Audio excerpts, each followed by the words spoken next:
Hello जी, good morning सभी को। अच्छा जी, हम गुड मॉर्निंग तो बोल देते हैं, हालांकि आप कभी भी वीडियो देखो हमारी तरफ से गुड मॉर्निंग।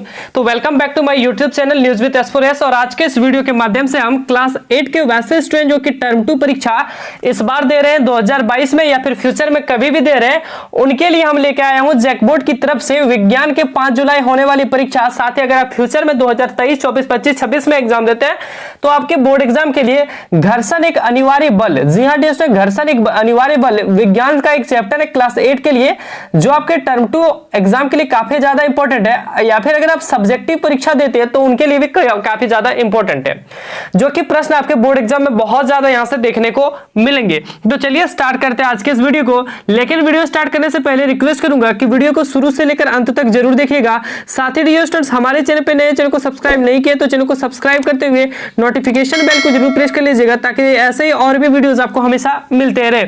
साथ ही वीडियो को देखते हुए आगे जो वीडियोस बनी है, पिछले जो वीडियोस बनी है उनको नहीं देखे हैं तो इसके लिंक डिस्क्रिप्शन में आपको कई सारे लिंक मिलेंगे, उनका वीडियो जरूर देख लें, ताकि आपको जो 5 जुलाई बोर्ड एग्जाम होने वाली है वो बहुत ज्यादा वो हेल्प करे और लगभग क्वेश्चन आपको यहीं से देखने को मिलेंगे।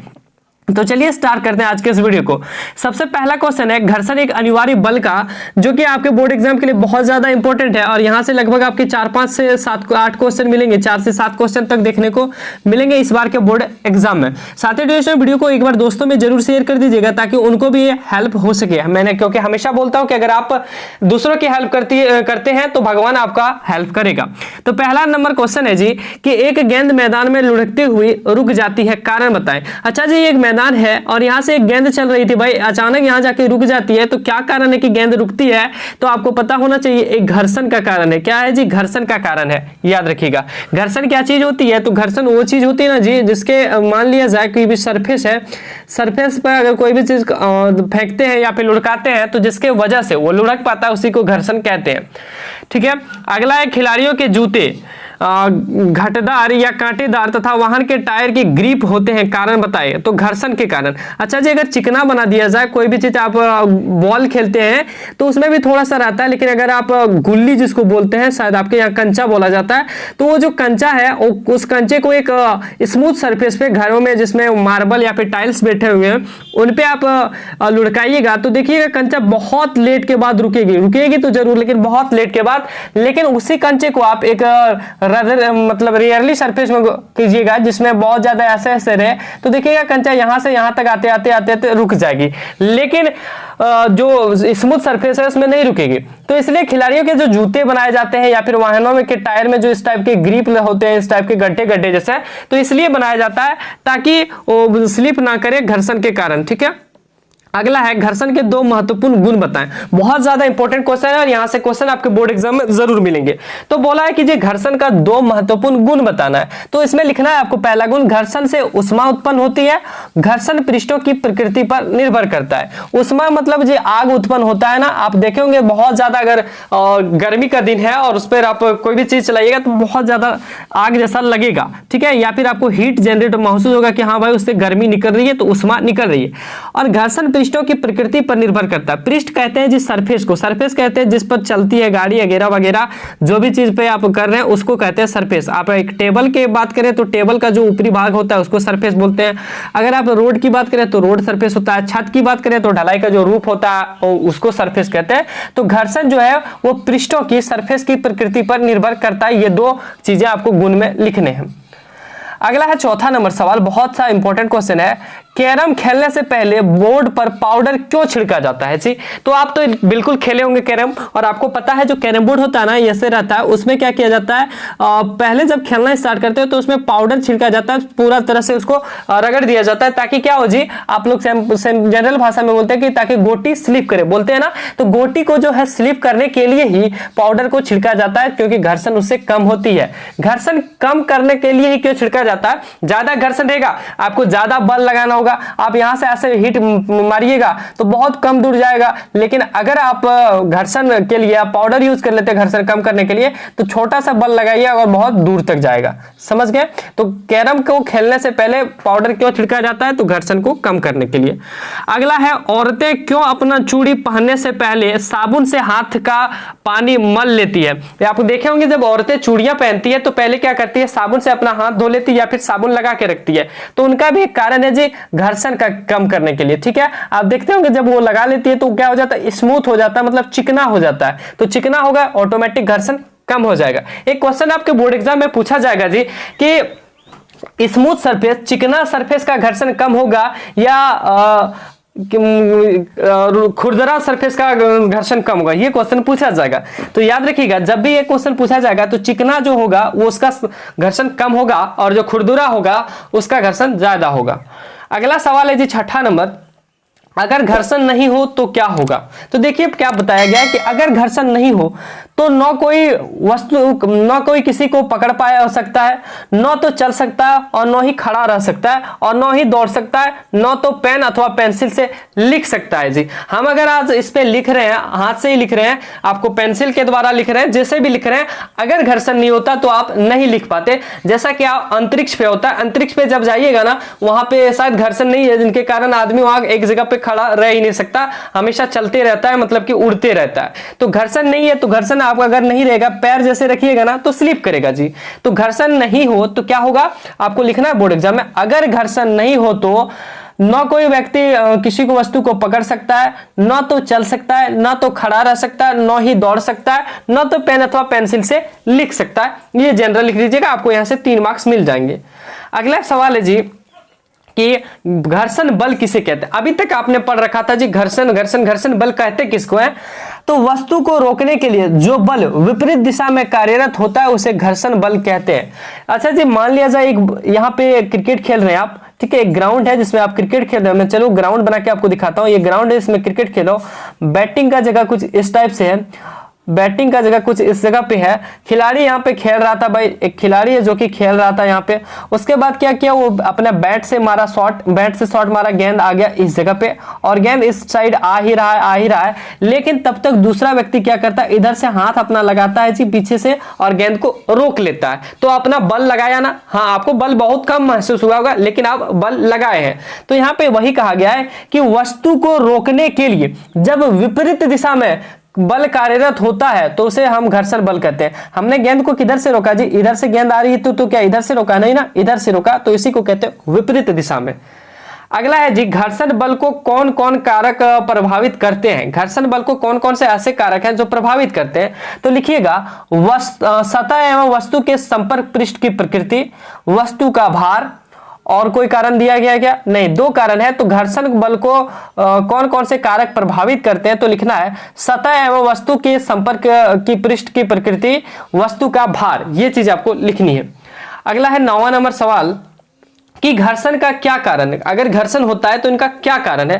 तो यहाँ पे दोबारा उत्तर लिखा गया। उत्तर में लिखना है घर्षण संपर्क के पृष्ठ की अनियमितता के कारण होता है।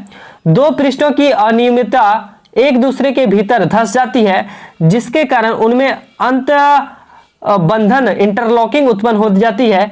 इस अंतः बंध को पार करने के लिए कुछ बल लगाना पड़ता है जो घर्षण का कारण होता है या जो घर्षण का कारण है। ऐसे आपको समझ में नहीं आया होगा कि क्या अनियमितता है, क्या अंतः बंध है। मैं आपको बताता हूं। मान लिया जाए जी एक रोड है। अच्छा जी, आप रोड को ऐसे देखते हैं तो आपको प्लेन दिखता है ना, उसको आप माइक्रोस्कोप से देखिएगा तो कैसे दिखेगा, कुछ इस टाइप से दिखेगा ना।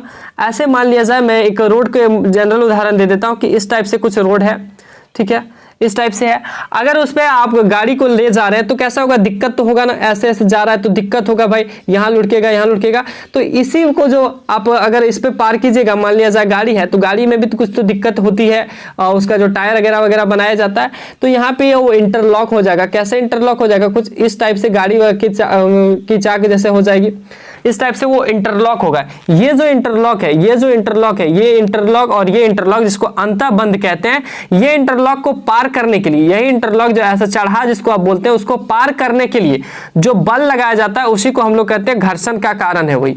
तो एक बार देखिए क्या लिखा है, घर्षण संपर्क के पृष्ठ की अनियमितता के कारण होती है। अनियमितता मतलब जो ऐसे ऐसे रहता है, नियमितता अगर सीधा रहती तो नियमितता, तो अनियमितता के कारण होता है। दो पृष्ठों की अनियमितताएं एक दूसरे के भीतर धंस जाती है, जैसा कि हमने ऐसे दिखाया कि धंस जाती है, जिसके कारण उनमें अंतःबंध इंटरलॉकिंग उत्पन्न होती है। इस अंतःबंध को पार करने के लिए कुछ बल लगाना होता है। हमने बोला कि ये बंध है, इसको पार करने के लिए आपको कुछ ना कुछ बल लगाना होगा, और उसी बल को क्या कहते हैं, जो बल लगाती है उनका कारण क्या है, घर्षण का कारण है। लिख लीजिएगा।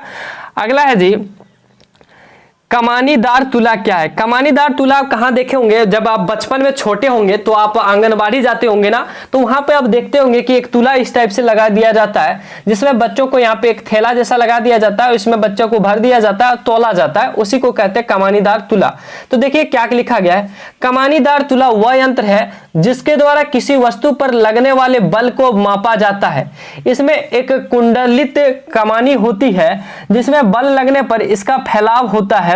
कमानी के इस फैलाव की माय इसके आंशिक पैमाने पर चलने वाले संकेतक द्वारा की जाती है। पैमाने के पाठ्यांक द्वारा बल का परिणाम मिलता है। ये देखिए यहाँ पे कामिनी लगा हुआ है, जैसे जैसे वजन बढ़ेगा ये नीचे ऊपर होते जाएगा, ये नीचे ऊपर होगा, उसी को बोलते हैं कामिनीदार तुला। तो आपको लिखना है, कामिनीदार तुला वह यंत्र है जिसके द्वारा किसी वस्तु पर लगने वाले बल को मापा जाता है। इसमें कुंडली लगी होती है, कुंडलित कमानी लगी होती है, जिसमें बल लगने पर यह ऊपर नीचे होता है, और इसी को नापने के लिए, पैमाने के लिए पाठ्यांक द्वारा बल परिणाम मिलता है। ये आप लिख दीजिएगा, ठीक है। या फिर जनरल भाषा में लिखिएगा कि कमानीदार वह तुला है या तुला वह अंतर है जिसमें किसी वस्तु पर लगने वाले बल को मापा जाता है। इसमें एक कमानीदार कुंडली लगी होती है, या कुंडली द्वारा कमानीदार लगी होती है, जिसमें जैसे जैसे वजन बढ़ता है या घटता है, वजन की जगह पे आप बल लिखिएगा, जैसे जैसे बल घटता या बढ़ता है वह ऊपर और नीचे होता है। इसी को मापने के लिए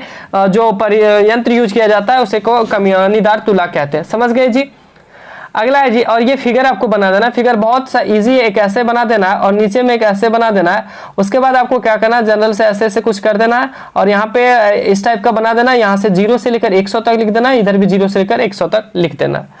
अगला है, घर्षण बल किन कारकों पर निर्भर करता है। जो घर्षण बल है उसका कारण कुछ तो होगा, किन कारकों पे, तो वस्तु की आकृति पर, तरल की प्रकृति पर। याद रखिएगा, वस्तु की आकृति पर, तरल की प्रकृति पे। अगला है, स्नेहक किसे कहते हैं, यहाँ दोबारा उत्तर लिखा गया। तो स्नेहक जी याद रखिएगा, घर्षण कम करने वाले पदार्थ को स्नेहक कहते हैं। किसको जी, घर्षण को कम करने वाले पदार्थ को स्नेहक कहते हैं। याद रखिएगा, जैसे कि आप एक पाउडर का उदाहरण ले लें, तो पाउडर क्या किया, घर्षण को कम किया, तो उसको हम स्नेहक बोल सकते हैं। एग्जाम्पल के तौर पर आप ये लिख सकते हैं, ठीक है। अगला है 13वां नंबर, घर्षण कम करने के उपाय बताएं। अच्छा जी, अभी तक आप पढ़ रहे थे पाउडर, तो और क्या क्या विधियां हैं घर्षण को कम करने के लिए, ठीक है। तो क्योंकि बहुत ज्यादा घर्षण भी होगा ना तो बहुत ज्यादा दिक्कत है। अगर बहुत ज्यादा घर्षण हो गया तो चलने में भी दिक्कत होगा, बहुत ज्यादा घर्षण हो गई तो बल लगाना ज्यादा पड़ेगा। तो कम करने के क्या उपाय हैं, तो घर्षण को कम करने की विधियां, आपको ये क्वेश्चन 5 मार्क्स में पूछा जाएगा, तो आपको लिखना है 5 मार्क्स के लिए। तो 5 ही पॉइंट लिखने, हमने यहाँ पे 5-6 पॉइंट लिख दिए ताकि आपको दिक्कत ना हो। सबसे पहले लिखिएगा, सतह को चिकना कर घर्षण बल को कम किया जा सकता है। याद रखिएगा, सतह को चिकना कर घर्षण बल को कम किया जा सकता है। दूसरा, सतह पर पॉलिश कर घर्षण को हटाया जा सकता है। किससे जी, पॉलिश कर घर्षण को हटाया जा सकता है। अगला लिखिएगा, सतह पर पाउडर छिड़क कर घर्षण को कम किया जा सकता है। ये तीसरा एग्जांपल है। अगला है, सतह के ऊपर चिकनाहट वाले पदार्थ जैसे कि तेल, ग्रीस आदि लगाकर घर्षण को कम किया जा सकता है। क्या लिखिएगा, चौथा पॉइंट में, सतह पर के ऊपर चिकनाहट वाले पदार्थ जैसे कि तेल, ग्रीस आदि लगाकर घर्षण बल को कम किया जा सकता है। अगला लिखिएगा, वस्तु को धारा रेखिक बनाकर घर्षण बल को कम किया जा सकता है। धारा रेखिक मतलब एक धारा के जैसे सीधा बना के कम किया जा सकता है। तो लिखिएगा, वस्तु को धारा रेखिक बनाकर कम किया जा सकता है। अगला है, मशीन के कुल पुर्जों में बॉल वायरिंग देकर घर्षण बल को कम किया जा सकता है। अच्छा जी, देखते होंगे मशीन के जो कल पुर्जे हैं उसमें वायरिंग लगाया जाता है, तो वायरिंग में देखते होंगे छोटा छोटा गोली जैसा रहता है ना, जो बेरिंग जिसको बोलते हैं वायरिंग, उसमें देखिएगा छोटा छोटा गोली रहता है, उसी को लगाकर भी घर्षण को कम किया जा सकता है। तो ये सब 5-6 उदाहरण आपको थे जो कि उसमें आपको 5 लिखने हैं, ठीक है। अगला है डियर स्टूडेंट 14वां नंबर सवाल, व्याख्या करें सर्पी घर्षण और अस्थितिक घर्षण से कम क्यों होता है। सर्पी घर्षण जो है वो अस्थितिक घर्षण से कम क्यों होता है। तो पहले देख लेते हैं सर्पी घर्षण और अस्थितिक घर्षण है क्या। तो सर्पी घर्षण अस्थितिक घर्षण से कम क्यों होता है।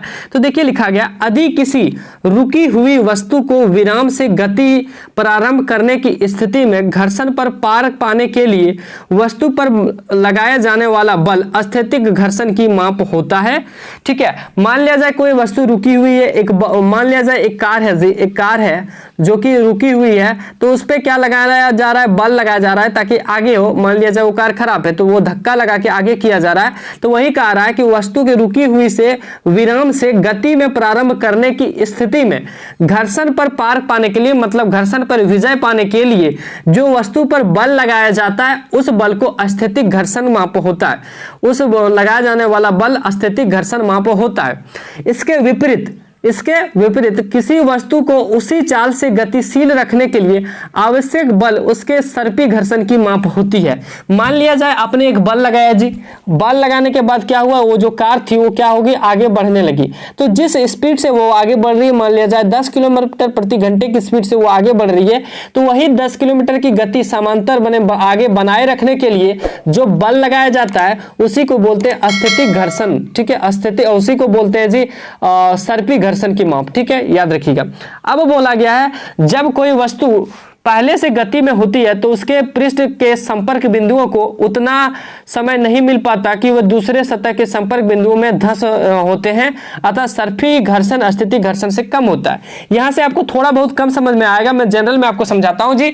पूछेगा सर्पी घर्षण क्या है, तो याद रखिएगा कोई वस्तु जब गतिशील अवस्था में होती है और उसे उसी गतिशील अवस्था में रखने के लिए जो बल लगाया जाता है उस बल की माप को सर्पी घर्षण कहते हैं, याद रखिएगा। और अस्थितिक घर्षण किसे कहते हैं, अस्थितिक घर्षण कहते हैं जब कोई वस्तु विरामावस्था में रहती है और उस वस्तु को गतिज अवस्था में लाने के लिए जो बल लगाया जाता है उस बल की माप को हम लोग अस्थितिक घर्षण कहते हैं। अब पूछा गया कि सर्पी घर्षण जो है वो अस्थितिक घर्षण से कम क्यों होता है, मतलब ये ज्यादा होता है ये कम क्यों होता है। तो प्यारे बच्चों आप एक चीज जानते हो, कोई भी चीज अगर चल रही है तो चले हुए को धक्का देना बहुत ईजी होता है ना। अगर कोई वस्तु चल रही है, कार का उदाहरण हमने लिया, कार अगर धीरे धीरे चल रही है तो पीछे से आप धक्का लगा रहे हो तो बहुत कम बल लगेगा, लेकिन वही कार अगर रुकी हुई है तो एक बार आपको बहुत जोर से बल लगाना होगा। इसलिए जो सर्पी घर्षण है जिसमें चली हुई रहती है, गतिशील अवस्था में रहती है, उसमें बल कम लगता है। जिसमें रुकी हुई अवस्था अस्थितिक में रहती है उसमें क्या होता है कि बल ज्यादा लगता है। यहां से नाम से भी क्लियर होता है, सर्पी मीन्स क्या होता है, सांप जैसे चलते रहना जी, और अस्थितिक मीन्स क्या होता है, रुका रहना। ठीक है, समझ गए। आइए अगला देखते हैं 15वां नंबर सवाल, घर्षण हानिकारक है परंतु अनिवार्य है कैसे। आपको पता है कि घर्षण कई चीजों के लिए हानिकारक भी है। जैसे कि हमें कोई भी चीज अगर घर्षण नहीं होता तो मान लिया जाए हम एक रोड बना लेते जी, यहां से धक्का लगा देते सीधा रोड में, बहुत जल्दी फास्ट कहीं तक वो पहुंच जाता। और भी चीज है जैसे कि यहाँ पे हम आपको बताएंगे कि घर्षण हमारा मित्र कैसे है और शत्रु कैसे है, दो चीज बताएंगे। घर्षण कई स्थितियों में लाभदायक होता है जबकि कुछ अन्य में हानिकारक है, इसलिए हम इसे कम करना चाहते हैं। यह हमारा दुश्मन भी है और मित्र भी है।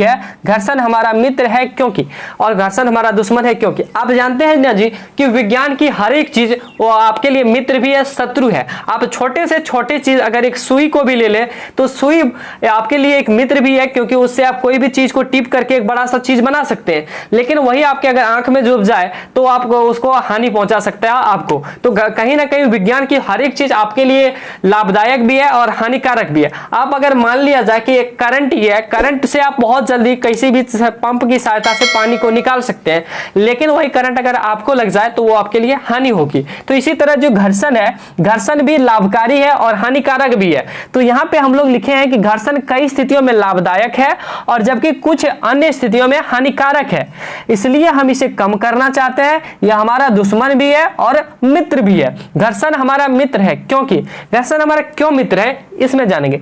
यह चलने में सहायक है। आपको पता है कि घर्षण अगर नहीं नहीं होता तो हम लोग चल नहीं सकते थे। तो घर्षण हमें चलने में सहायक देता है। यहाँ पे आप लिख सकते हैं यह हमें लिखने में सहायक है, ठीक है, ये भी लिख सकते हैं।